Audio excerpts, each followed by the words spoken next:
মহাদেব চিন্তি horrible horrible horrible ওম নজান অবখন নজনে বিখৰ্জন পূজা মন্ত্ৰ নজনে প্ৰিন্সিকা এটাকে পৰমেশ্বৰ দাস বলে কৃপাৰ সাগৰ দৈৱকী নন্দন পুৰীয় মনৰ কাম ভকতৰ সংগ সদায় নিগুচক মুখে তোৱা গুণনাম নম নম নাৰায়ণ প্ৰসন্ন হৈ হৰি কৰি অকমা ইয়াক নিৰ্জনা পুনাৰ মহিমা হ'লে আপুনি ব্যাপক কৰি দিয়ক জয় প্ৰভু দেৱৰদেৱ মহাদেৱক চিন্তি horrible horrible horrible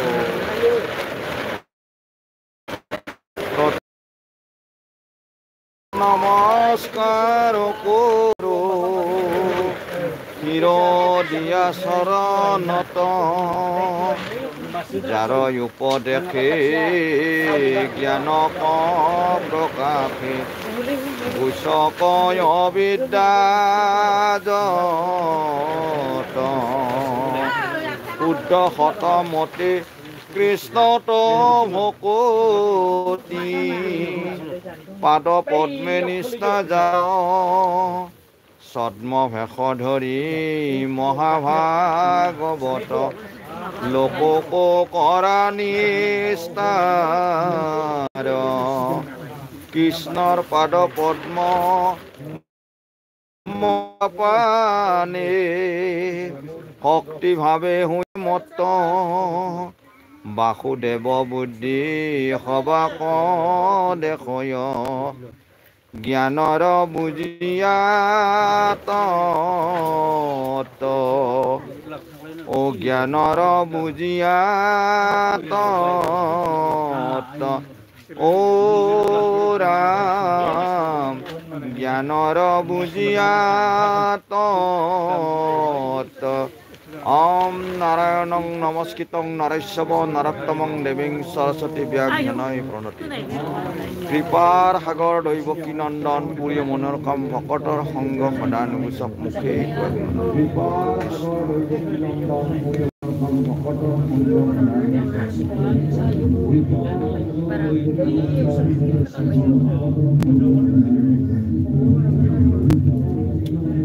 Srimanta Shankar Hari ভকতৰ যেন জানা কল্পতৰু তাহান্ত বিনাই নাই নাই নাই আমাৰ পৰম গুৰু ওৰা আমাৰ পৰম গুৰু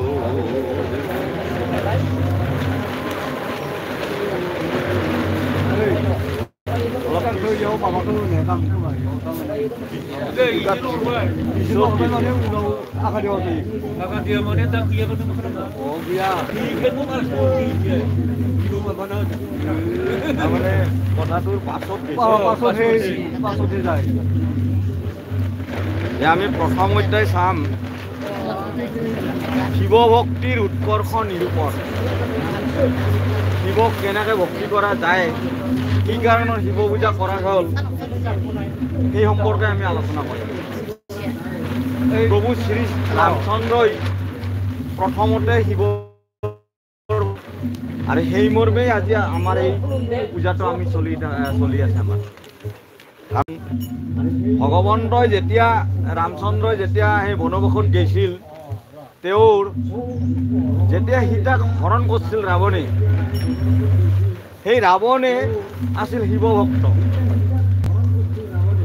আৰু ৰাৱণে শিৱ ভক্ত থকাৰ কাৰণে ৰামে তাৰমানে সহজতে তেওঁৰ যাব পৰা নাছিল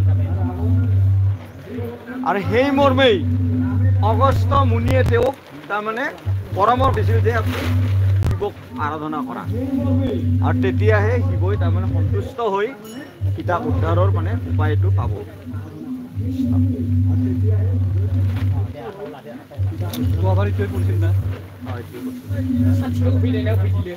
ইটোৱে দৰকাৰ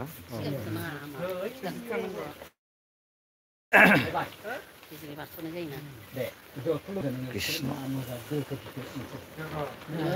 হে ৰাম জয় নম নারায়ণ দেব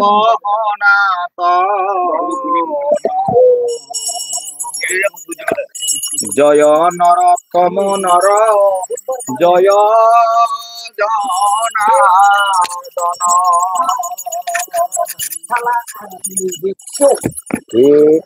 আর জয় নম ব্যাস মহামতি হর অবার পঙ্কজ পদে সহস্র প্রণতি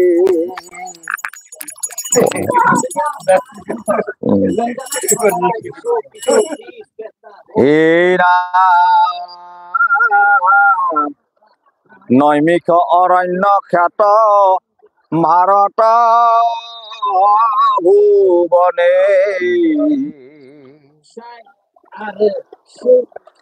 যাকই অভিলাষ করে দেব দেবী গণে হে রাম সেই তপবনে আছে মুনি যত মান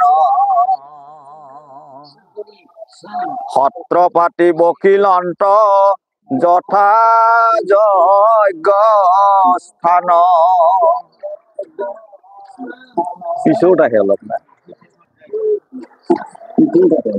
এটা কথাটো হৈছে কি এতে যে জয় নমো নারায়ণ দেৱ সনাতন অৰ্থাৎ সকল দেৱতাকে প্ৰথমতে আমি স্মৰণ কৰাটো দৰকাৰ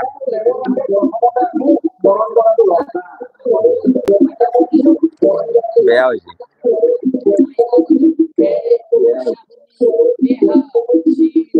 নৈমিক অৰণ্য বুলি এখন তাৰমানে সুন্দৰ এখন বননি আমি বাহ্যিকত ভাববা গেলে এতিয়া আমি আধ্যাত্মিক যদি ভাবা যায় সেই অৰণ্যখন আমাৰ এতেই য'ত নেকি ভগৱানৰ গুণানুকীৰ্তন কৰা যায় সেইখনেই হ'ল নৈমিক অৰণ্য তাৰমানে নিমিষত তৈয়াৰ কৰা ভগৱন্তৰ নাম গুণত তাৰমানে যেতিয়া ব্ৰতী হৈ এখন সমাজ পাতি বহা যায় সেইখনেই হ'ল নৈমিক অৰণ্য তাতে ঋষি সমস্তই যেনেকে বহি আছে আমিও এতিয়া ভকত প্ৰেমীসকলে ভগৱানৰ নাম গুণ শুনাৰ কাৰণে বহি আছো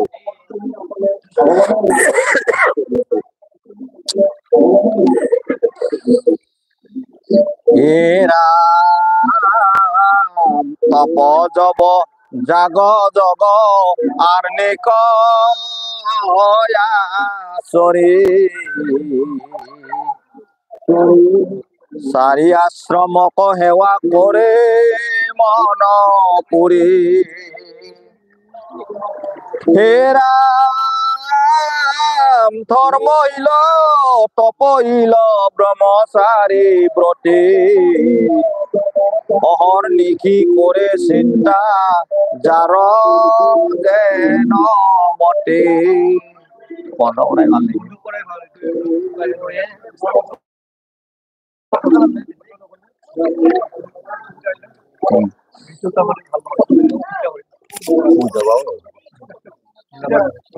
তাৰমানে সেইটো আগত পিছত হয়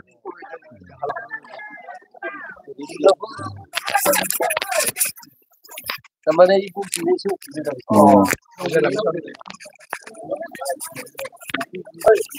পিছত আহে না বস্তু ভাল নালাগে এনেই ভাল লাগছে আমাৰ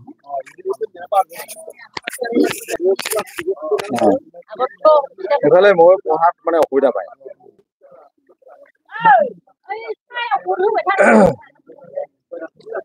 যে তপ জপ যাগ যজ্ঞ আর্নিক আচারী চারি আশ্রমক সেৱা কৰে মনপুৰী ধৰ্মহীন তপহীন ব্ৰহ্মচাৰী ব্ৰতই অহৰ্নিশি কৰে চিন্তা যাৰো জেনমতি এই আগৰ ঋষিমুনিসকলে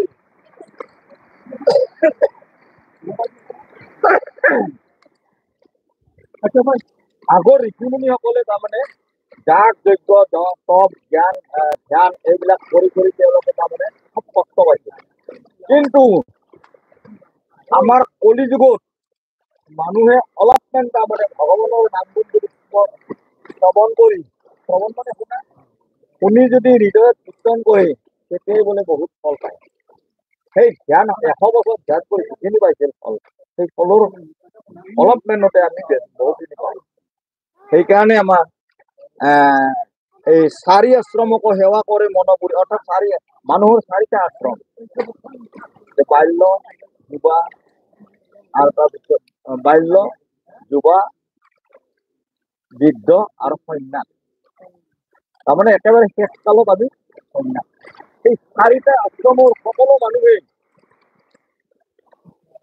সৰু চলিও বা যৌৱন শক্তিবান চলিও বা বুঢ়া বৃদ্ধ বুলি দেখি বৃদ্ধ হলে আমি এতিয়া ৰিপৰ্ট কৰি আছো বৃদ্ধ বা সন্ন্যাস একেবাৰে শেষৰ কালৰ যিসকল ব্যক্তি তেওঁলোকেও এই নামবোৰ শুনিয়ে বোলে মুক্ত হব পাৰে।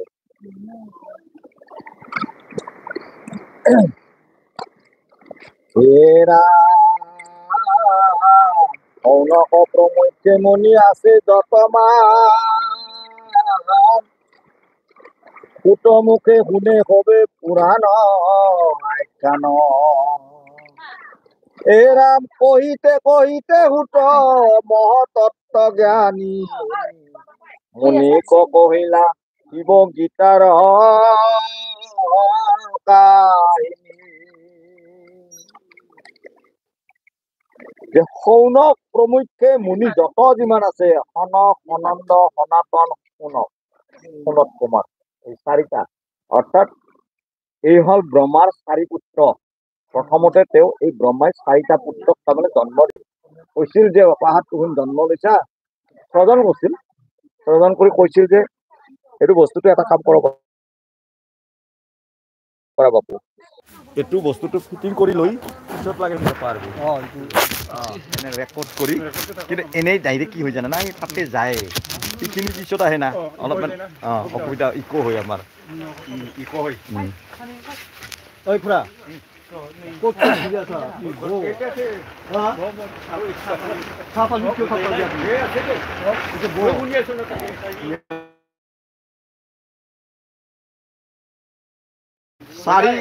চাৰিটা পুত্ৰ জন্মৰ কথা কৈছিলো নহয় 4জন যেতিয়া স্ৰজন কৰলাক ব্ৰহ্মাই যে তোৰ সংহাৰ কৰে মানে ব্ৰহ্মাক দায়িত্বটো দিছিল যে সংহাৰখন কৰাৰ কাৰণে ভগৱান বিষ্ণুই তেতিয়া তেওঁ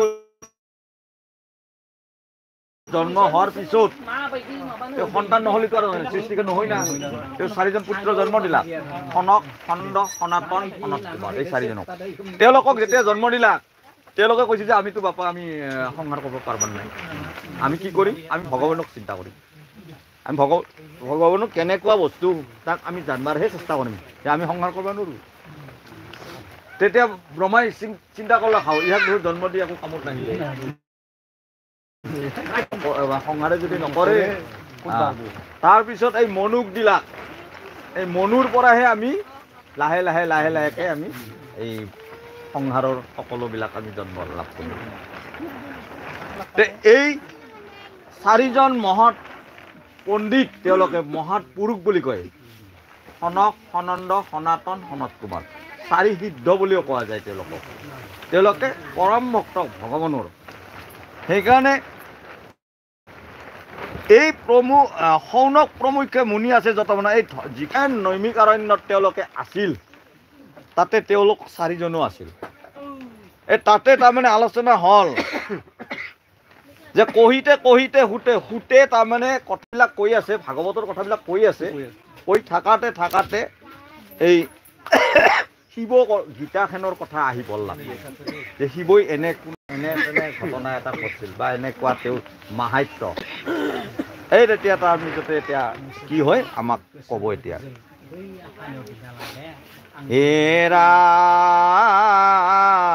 ভূত কহিলত কথা শুনাৰি কি গণ সংহাৰত আছে যত বিঘ্নিৰ কাৰণ হেৰাম ইহাৰ ঔষধি ৰূপে যিটো প্ৰৱৰ্তয় শ্ৰৱণ মুকুতি যাৰ হাততে মিলয়। এতিয়া কৈছে যে সুতে কৈছে ঋষি সমস্তক যে সংসাৰৰ যিবিলাক বিঘ্নি আছে এইবিলাক যি নেকি শ্ৰৱণ কৰিলে আমাৰ সংসাৰৰ মানে পৰা আমি জ্বালা যন্ত্ৰণাৰ পৰা মুক্ত হ'ব পাৰিম। আৰু সেই বস্তুটো হ'ল এই শিৱগীতাখন। শিৱগীতাখন যদি শুনা যায় তেনেহ'লে আমাৰ সেই দুখ কষ্ট সংসাৰৰ জ্বালা যন্ত্ৰণাৰ বিষয়ৰ পৰা আমি মুক্ত হ'ব পাৰিম বুলি এই মুনিয়ে ক'লা। এতিয়া ক'ব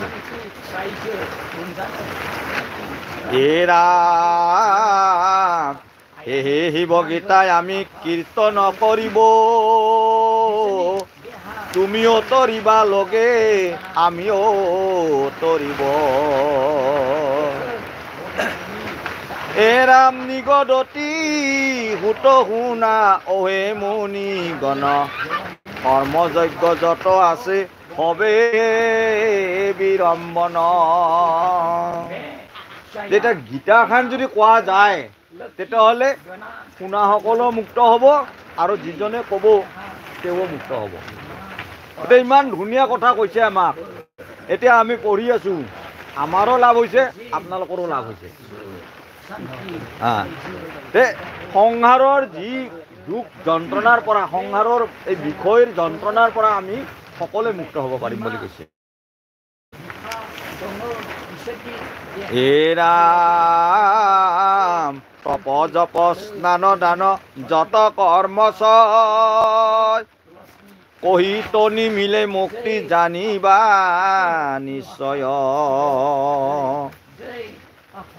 ৰাম জ্ঞানে হে কৰয় সদা ভকতি সংসাৰ, শক্তি হন্তে মুক্তি লাভ কৈল হাৰে হাৰ।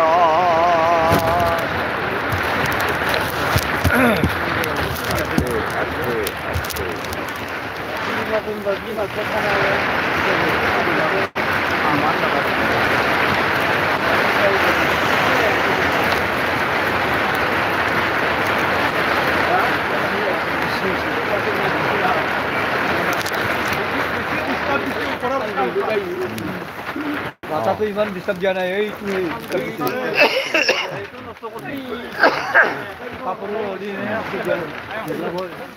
যে তপ জপ স্নান দান যত কৰ্ম ছয়, কহিতে নিমিলে মুক্তি জানিবা নিশ্চয়।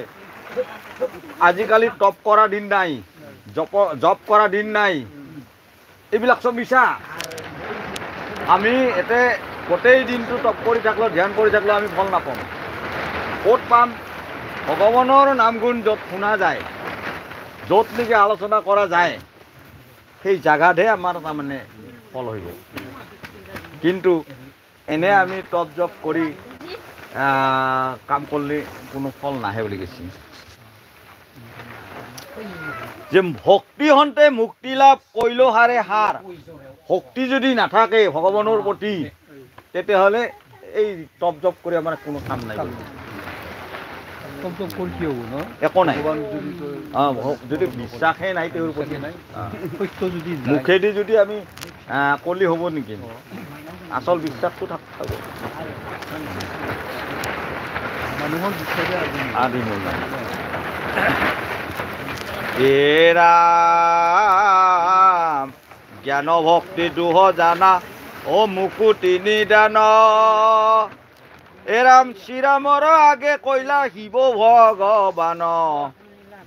হে ৰাম দণ্ড অৰণ্যে প্ৰভু ৰাম ৰঘুপতি।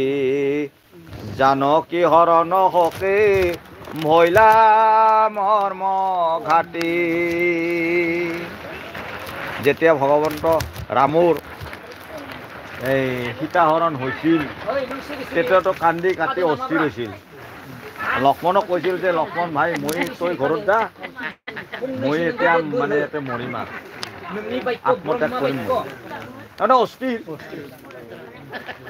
তেতিয়া কি হ'ল যে দণ্ডক অৰণ্যত প্ৰভু ৰাম ৰঘুপতি জানকী হৰণ হকে ভৈলা মৰ্ম ঘাটি মানে একেবাৰে অস্থিৰ হৈ গৈছে তেওঁ ভগৱন্ত অথচ তেওঁ ভগৱানেও তাৰমানে আমাক দেশৰ কাৰণে আমি যেনেকৈ এটা বস্তু হাৰলি বা আমাক কিবা এটা ক্ষতি হ'লে আমি যেনেকৈ মানে অস্থিৰ হৈ পৰোঁ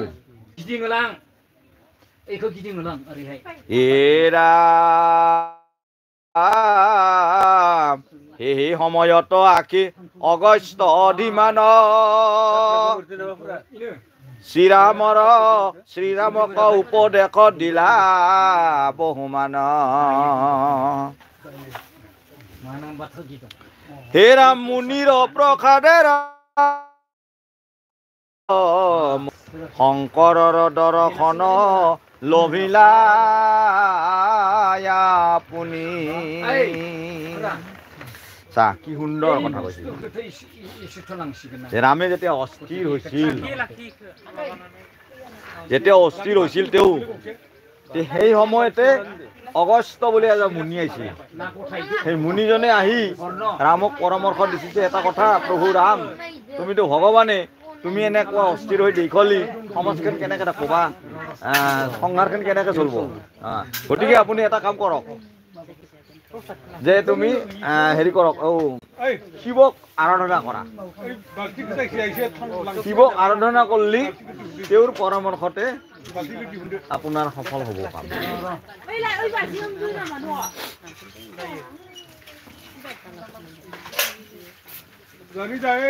আৰু সেইমতে তেওঁ আৰাধনা কৰাতে শিৱক দেখা পাইছিল দৰ্শন পাইছিল এৰা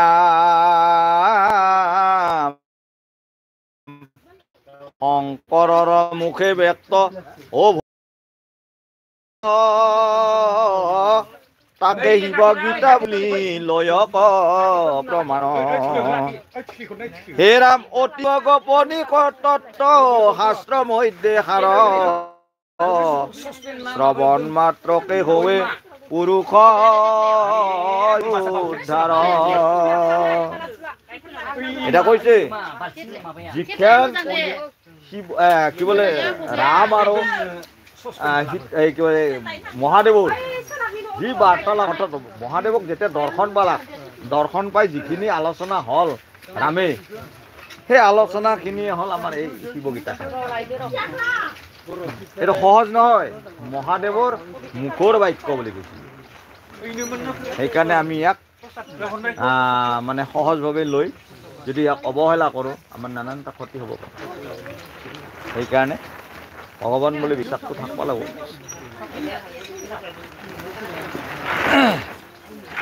আৰু ইয়াক সেইকাৰণে শ্ৰৱণ কৰি যদি একান্ত মতে যদি শ্ৰৱণ কৰা যায় শুনা যায় তেতিয়াহ'লে তাৰ অলপ হ'লেও কিবা লাভ হ'ব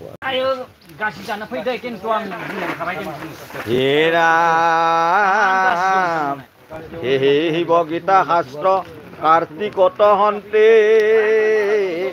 সনত কুমাৰে পাইলত দাপৰৰ অন্তে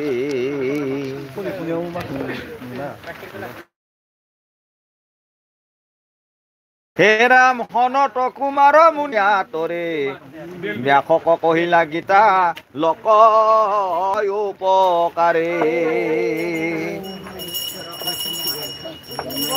এই কিতাপখন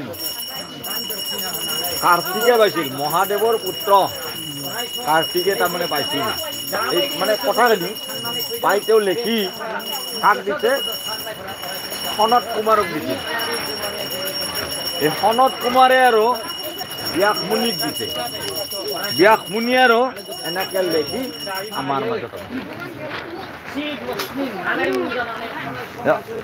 এই ব্যাস মুনিৰ পৰা লাহেকে বহল হৈ গৈছে কিন্তু এইটো মহাদেৱৰ মুখৰ বাক্য বুলি কৈছে এই কিতাপখন হে ৰাম পৰম কৃপালু মুনি ও ব্যাস মহাসন্ত কৃপা পৰবকে শিকাই আমাক দিলন্ত হে ৰাম শিক্ষান্তে আমাক মুনি বুলিলা বচন শিৱ গীতা কাহাংক নকৈবা কদাচন আৰু তাৰ পিছতে কৈছে কি যে কৃপা কৰি মোক ব্যাসে পুতক দিছে তাৰমানে সুদ হ'ল ব্যাসৰ পুতেক শুকুৱামণি হ'ল ব্যাসৰ পুতেক এই মুনিয়ে তাৰমানে পাই এতিয়া লাহে লাহেকে বহল হৈ গৈছে শুকে আৰু কাক কৈছিল পৰীক্ষিত ৰজাক কৈছিল পৰীক্ষিত ৰজাৰ পৰা এনেকে আমি বহল হৈ আমাৰ মাজত আহিছে সেইবুলি এটা কথা গীতাখন সকলোকে শুনাবা হাক দিছে ইয়াৰ কাৰণটো আছে তাৰমানে যাৰ নেকি আমাৰ ভক্তি নাই ভগৱানৰ প্ৰতি যাৰ বিশ্বাস নাই সেইজন মানুহক কেতিয়াও ক'ব নালাগে কাৰণ সেইখন তেওঁৰ আগত কোৱা মানে তেওঁক অপমান কৰা নাই নুশুনা মানুহ এটা কলি কি কথা মিছা কথা সেনেকুৱা যাতে অনাদৰ নহয় সেইটোৱে কৈছে এই ধূপ নাই কিন্তু এতিয়া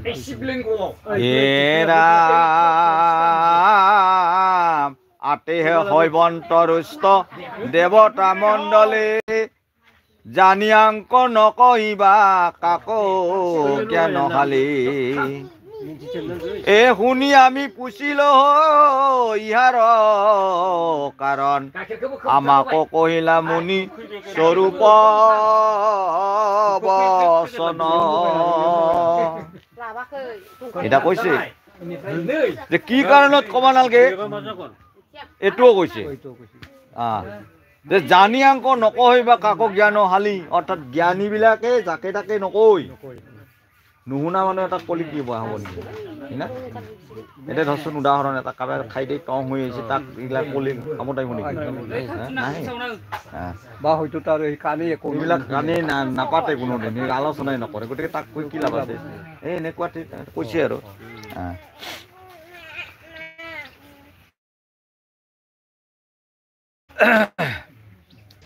হেৰা শুনাহুত মুনিবৰ ইহাৰ তাপৰ্য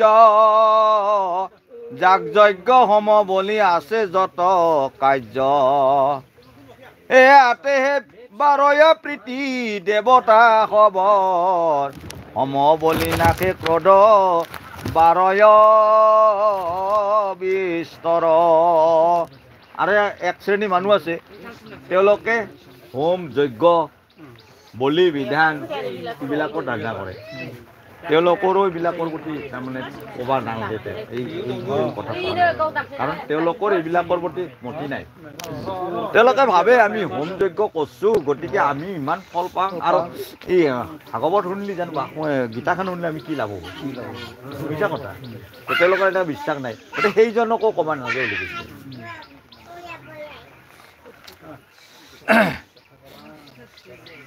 আৰু সেই হোম যজ্ঞ যেতিয়া কৰিব সেইজন মানুহৰ খং বেছি হ'ব ৰাগ খং কাম ক্ৰোধ লোভ মোহ এই মাহা বাঢ়ি কাৰণ এটা বস্তু বলি দিলাক বলি দি বাকীখিনি মাথাটো দিলাক তাতে বাকীখিনি খাব খাবা মানে খাৱা মানে আমাৰ ষ্ট্ৰংটো বাঢ়ি যায় শক্তিটো বাঢ়ি যায় যেনেকৈ বাঘ সিংহ হয় মানুহ দেখি খেদি আহিব হয়নে হাতীয়ে পটকে খেদি নাহে তেওঁ হ'ল তৃণভোজী হয়নে গৰু এটাই তৎক্ষণাত খেদি নাহে তেওঁক যদি অন্যায় নকৰে হাতীটোকো অন্যায় নকৰিলে তেওঁ খেদি নাহে কিন্তু বাঘ সিংহ কিন্তু সেইবিলাক মৰম নাই দেখছে মানে আহিব এইটো মোৰ খাদ্য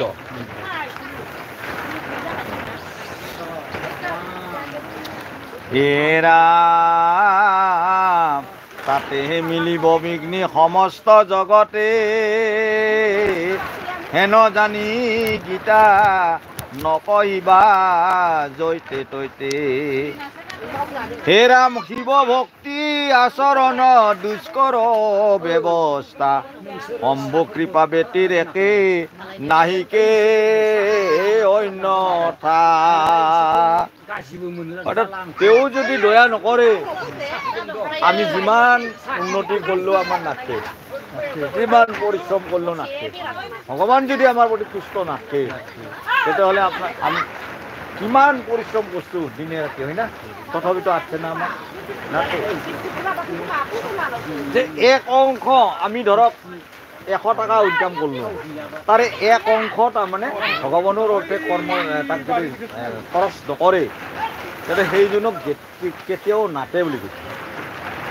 সেইকাৰণে আমাক কৈ আছে যে আমি প্ৰতিজন মানুহে বছৰত একবাৰ হ'লেও, তাৰমানে ধৰচোন আমি এক বছৰত আমি একদিন তেওঁৰ নামত খৰচ কৰিলি, তেওঁৰ অৰ্থে যিখিনি দিয়া যায় বা পুণ্য হেৰি কৰা যায়, কৰ্ম কৰা যায়, সেইখিনি এটা অংশ গেল তাতে, সেইখিনি দি গোটেই বছৰটো তাৰমানে শুদ্ধ হৈ যায়।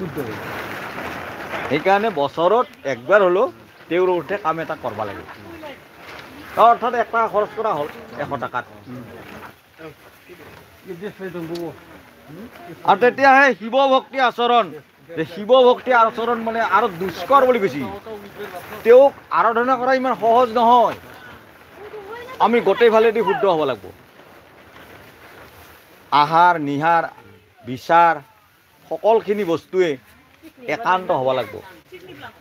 খা খাদ্য ইত্যাদি কৰি ড্ৰেছ প্ৰচক, এই কি বোলে তেওঁৰ ধূপ ধূনা চাকি বন্তি ইত্যাদি সকলোখিনি বস্তু চাফ চিকুণ কৰি দিলেহে তেওঁ সন্তুষ্ট হ'ব। য'তে মতে আহি দিলেহে জানো বা তেওঁ ল'ব নেকি, হয় না? সেইকাৰণে কৈছে যে শিৱ ভক্তি যদি কৰা, তেওঁ কিন্তু সহজতে ভক্তিও হয়, সহজতে তেওঁ সন্তুষ্টও হয়, আৰু সহজতে তেওঁৰ নাশো হ'ব পাৰে সোনকালে। তাৰমানে ভক্তি যদি একান্ত কৰা যায়, ফলটো দিবই। তেওঁ ফল নেথাকে নাথাকে, কিন্তু আমাৰ শুদ্ধ ভাৱ হ'ব লাগিব। হে ৰাম জানি কৰা শিৱ পদে নিৰ্মল ভকতে, শিৱ তুষ্ট বিশ্ব তুষ্ট জানিবা সম্প্ৰতি। হে ৰাম আংক শুনি মুনিগণে পুছিলা সুতত, দেৱতা খবৰ বুদ্ধি সদা বিপৰীত। আৰু কৈছে যে জানি কৰা শিৱ পদে নিৰ্মল ভক্তি। নিৰ্মল, নিৰ্মল বুলি ক'লে আমি কি বুজো? তাৰমানে শুদ্ধ, কুভাৱনা, কুচিন্তা, বেয়া বস্তু ইত্যাদি চব বৰ্জন কৰি একান্তভাৱে তেওঁক শুদ্ধভাৱে ভক্তি কৰিলেহে সেইটো হ'ল নিৰ্মল ভক্তি। আৰু শিৱই যদি তুষ্ট হয়, বিশ্বখন তুষ্ট বুলি কৈছে। শিৱই যদি সন্তুষ্ট হয়, গোটেই বিশ্বখনে আপোনাৰ, গোটেই ঘৰখনে আপোনাৰ সন্তুষ্ট হৈ যাব। বিশ্বখন অৰ্থাৎ তেওঁ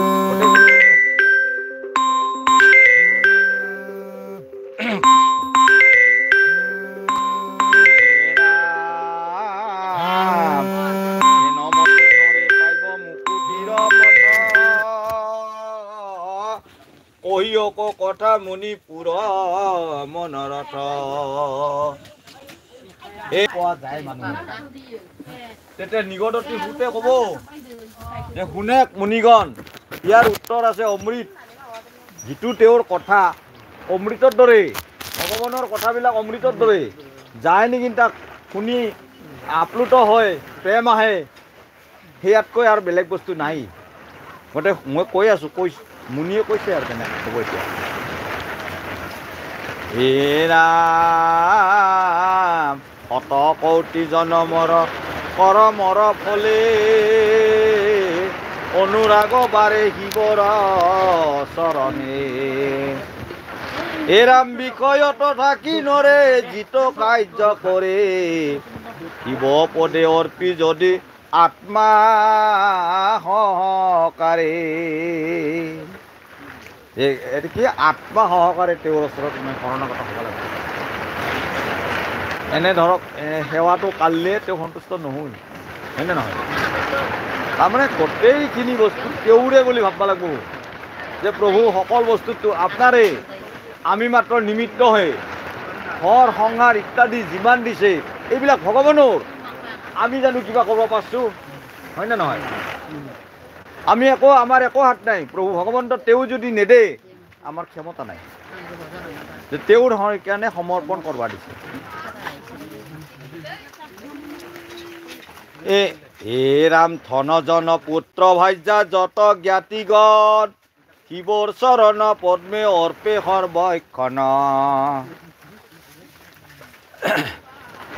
হে ৰাম নিষ্কাম সেৱাৰ ফল অপাৰ মহিমা নিষ্কামে হি জয় ফল নাহি তাৰ সীমা। যে ধন জন পুত্ৰ ভাজ্যা জ্ঞাতিগণ শিৱৰ চৰণ পদ্মে অৰ্পে সৰ্বক্ষণ। আমি নিজকে নিজে ভাব লাগে প্ৰভু সকলোখিনি তোমাৰে, তুমি যেনেকৈ চলাইছা প্ৰভু সেনেকৈ চলো। ৰাতিপুৱা উঠাৰ লগে লগে ভগৱন্তৰ নামটো লৈ চিন্তা কৰিব লাগিব যে প্ৰভু তোমাৰ কাৰণে ওলছোঁ, তোমাৰ সেৱাৰ পৰা যাতে মই বঞ্চিত নহওঁ, য'তেই নাযাওঁ কিয় তোমাৰ নামটো যদি মোৰ মুখৰ পৰা নুগুচে, হৃদয়ৰ পৰা নুগুচে, এই ভাৱনালৈ যদি আমি কৰ্মবিলাকত আগবাঢ়োঁ তেতিয়া আমাৰ কোনো কৰ্মই বিফল নহয়। এইটো আমাক গীতাই কৈ আছে। কৃষ্ণমত অলপ কাহ চৰ্দি হৈ আছে দেই।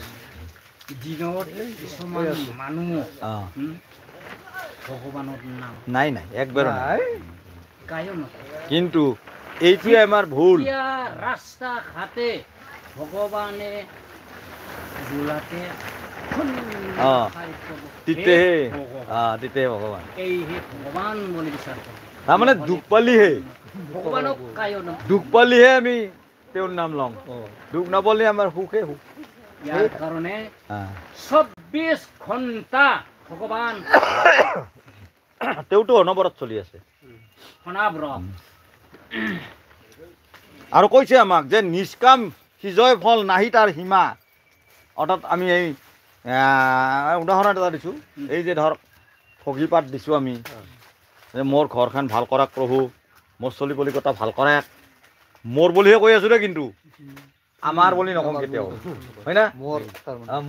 মোৰ মানে মোৰ অহংকাৰ, কিন্তু আমাৰ বুলি ক'লে গোটেইৰে আমি আমাৰ বুলি কেতিয়াও নকওঁ, কাৰণ তাৰ চলি কথা বেয়া হওক, মোৰ কথা ভাল হওক, এই ভাৱনা আমাৰ না।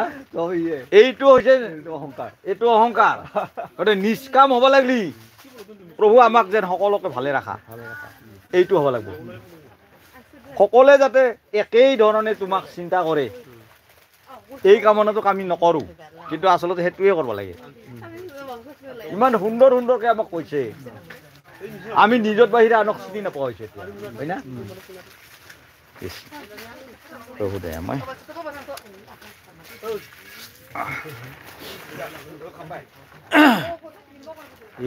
ৰাম আত্মা নিবেদনে শিৱ সন্ত খলভ শক্তি দান কৰে আশুতোষ কৃপাময়।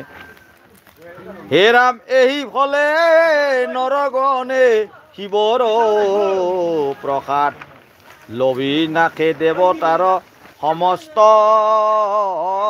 প্ৰসাদ। যে আত্মা নিবেদনে যেতিয়া সন্তক ল'ব, ভগৱন্তক স্মৰণ কৰিব বা তেওঁৰ ওচৰত যাই সেৱা কৰিব, আত্মা মানে গোটেইখিনি বস্তু, এই দেহাটোও মন নহয়, দেহাটো মন নেকি? মোৰ বোলা বস্তু একোৱেই নাই। ভগৱন্তই যদি মোক আজি ইয়াতে নানলা হৈ মই আহি ইয়াতে ক'ব পাৰিলোঁ হয়, প্ৰভু ভগৱন্তই যিদিনাখন মাতছে সিদিনাখনে মই কৈছোঁ, প্ৰভু ভগৱন্ত তেওঁ যদি নেই মই যাব পাৰিম, তেওঁ আনবা লাগিব। ভগৱন্তই মোক আনাৰ কাৰণে মই আজি ইয়াতে আহিছোঁ, নহ'লে কিবা এটা অসুবিধা হ'লা হয় না? কিন্তু আনবা প্ৰভু ভগৱন্তই আনছে কাৰণে ইয়াতে আহিব পৰা এইখিনি সক্ষমতা হৈছে। আচ্ছা হেৰি কৰিব নেকি, চাহ দিব নেকি? চাহ দিব নালাগে দেই, চাহ আনছে দেখোন, সেই চাহ বাহিৰত দিব, এইটো নাপায়, চলি থকা অৱস্থাত নাপায় দেই, মই তাকে ক'লোঁ।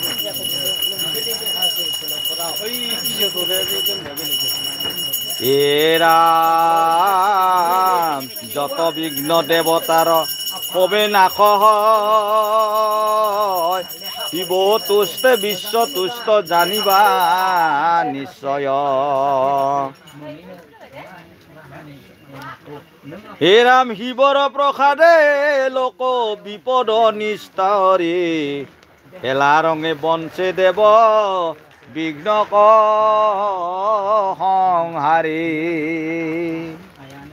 যে কৈছে যত বিঘ্নি দেৱতাৰ হয় না সবে না হয় কেনেকে না হব শিৱক যদি সন্তুষ্ট কৰিব পৰা যায় তেওঁক যদি একান্ত মনে চিন্তা কৰিব পৰা যায় তেওঁৰ চৰণত যাতে আমি সদায় ব্ৰতী হৈ থাকিব পাৰোঁ তেতিয়াহে তেওঁ আমাৰ বিপদবিলাক নাশ কৰিব আমি তেওঁৰ খবৰে নলওঁ হয় না তেওঁ আৰু আমাৰ কিয় খবৰ ল'ব মানুহ একজনক নামকাৰী নাম তুলি আহিব নেকি তেওঁ মাত নেদে হয় না এতিয়া ধৰো ঐ বুলি কৈ ক'লো কাক বা কৈছোঁ হৈছোঁ হয় না নহয় তে আমিও ঠিক তেনেধৰণৰ হৈছি ভগৱন্তৰ নাম ধৰি তেওঁৰ গুৰিত যাই যদি প্ৰভু সম্পূৰ্ণ তোমাক অৰ্পণ কৰিছোঁ তুমি যেন আমাক চাৱা তেতিয়াতো নিশ্চয় চাব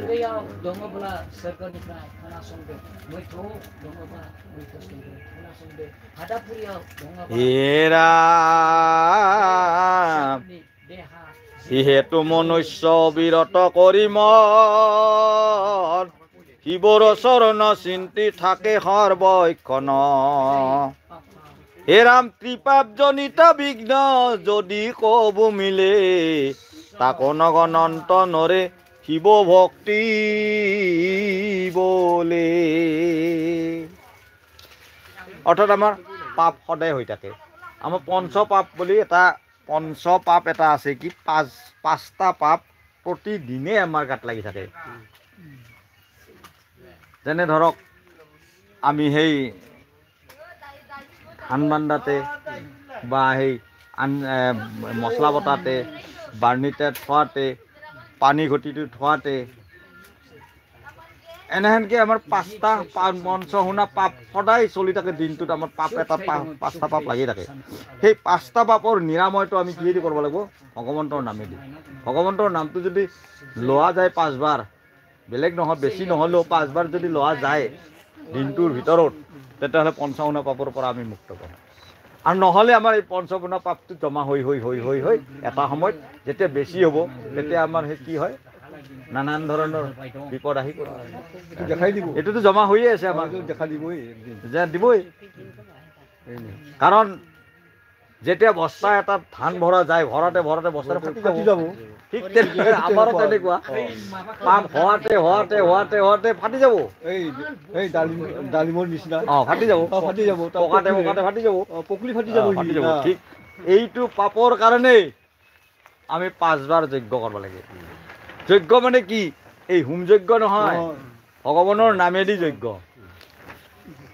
ধৰক আমি সহজ উপায় এটা আছে ৰাতিপুৱা বিছনাতে আমি ভগৱানক একবাৰ চিন্তা কৰিলোঁ বিছনাৰ পৰা নামতে এটা চিন্তা কৰিলোঁ প্ৰভু ভগৱন্ত এই মাটিক হয় নে নহয় তাৰপিছত গা পা ধুই এটা ধূপ চাতি লগালোঁ অলপমান নে কি তাৰে পিছত গেলোঁ দিপৰা খাৱাৰ সময়ত একবাৰ তেওঁক চিন্তা কৰিলোঁ খাৱাৰ আগতে যেতিয়া ভাত কেইটা দিব তাতে এটা ভগৱন্তক চিন্তা কৰিলে হ'ল বিছনাত পৰা লগে লগে ইমান পাপ তাৰপিছত ৰাতি ভাত খাওঁতে বা সন্ধিয়া আমি একবাৰ ধূপ চাতি লগে ভগৱন্তক চিন্তা কৰোঁ তাৰপিছত আৰু সন্ধিয়া খাৱাৰ সময়ত আৰু একবাৰ ৰাতি তেনেকৈ যদি 5 বাৰ 6 বাৰ যদি লৈ থাকোঁ তেতিয়াহ'লে আমাৰ কহাই দি পাপ লাগব হয় না সুন্দৰকৈ আমাৰ চলি থাকোঁ কিন্তু 5 বাৰ ক'ত আমি একবাৰো নলওঁ হয় না একবাৰো যদি নলওঁগৈ এই মাহ জমা নহৈছে এই জমা হবা কি হ'ব একদিন ফাটি যাব ব্ৰাজ হৈ যাব বঢ়ি যাব একদিনতে 5টা নহয় 365 দিন কিমানটা লাগি আছে এক বছৰতে না কিমান হ'ব বস্তা বলে হৈ যাব নাফাতে কি হ'ব না এই আচল কথা এইটো আমি এইটো চিন্তা নকৰোঁ বুলি ভগৱান কৃষ্ণ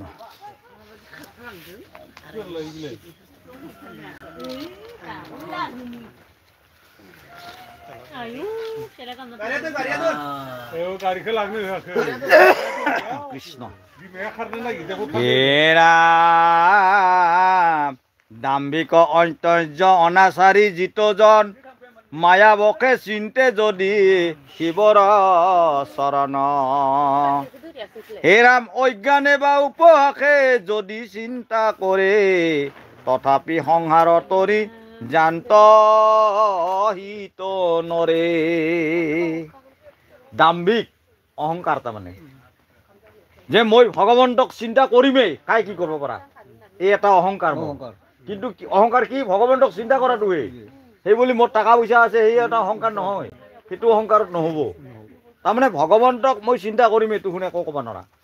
মই আহিছোঁ তাতে, সেয়া কষ্ট তাতে কি তাই আহিছোঁ।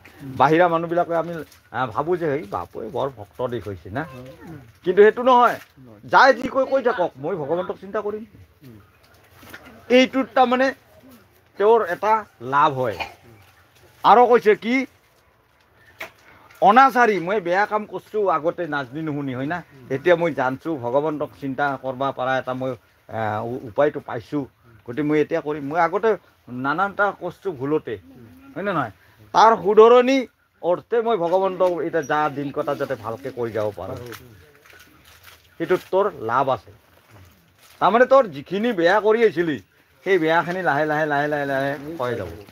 যেনেকৈ শিল এটা ঘঁহি থকাতে এটা সময়ত ক্ষয় যায়, ঠিক তেনেধৰণে ভগৱন্তৰ নাম লোৱাতে লোৱাতে বাকী গেলি তোৰ মানে বেয়াখিনি নোহোৱা হৈ যাব। মানুহৰ সকলোৰে ভুল ভ্ৰান্তি হয়, হয় না। কাৰণ এটা সময়ত বুজি নাপাওঁ, তেতিয়া বেয়া হয়, তাৰপিছত ভাল হ'ব। ভগৱন্তৰ কিন্তু নাম গুণটো এৰিব নালাগিব। আৰু কৈছে যে অজ্ঞানে বা উপহাসে যদি চিন্তা কৰে, তথাপি সংসাৰতৰি জান্ত হিত নৰে। তাৰমানে জ্ঞান নাই, একো নাজনো, মন্ত্ৰ পাতি একো নাজনো, তথাপিতো ভগৱন্তক চিন্তা কৰিছে, অসুবিধা নাই, ভগৱন্তই তাতে সন্তুষ্ট হৈছে। জানাবিলাকে কৈছে দেচোন নানানটা কথা, বেছিহে লাভ হয়। নাজানে সি ভগৱানৰ চিন্তা কৰি থাকে, কিন্তু ভগৱন্তই একমাত্ৰ বস্তু বুলি ভাবি আছে, তাক বেছি দিব, তাক বেছি দিব। তে সেনেহেনকে লাভ হয় বুলি কৈছে। সেইকাৰণে আমি নহয় তোহোন জানা ভাই, তোহোন কৰা সেৱা, মই নাজনো একো নকৰোঁ, সেইটো নহয়। নাজনিলেও ভগৱন্তটো একেই বস্তু। আৰু তুমি যদি একান্ত মতে চিন্তা কৰিব পাৰা, তেতিয়াহ'লে ভালেই কথা। হে ৰাম হে নহে অপাৰ ফল শিৱ পূজনৰ, শিৱ ভক্তি মুক্তি পদ কি কৈব বিস্তৰ। হে ৰাম ভকতৰ হতে কদ ক্ষমে পশুপতি, বাঞ্ছিত ফলক দিয়ে দেৱতা ধৈৰ্যতে। কি কৈছে আমাক সুন্দৰকে।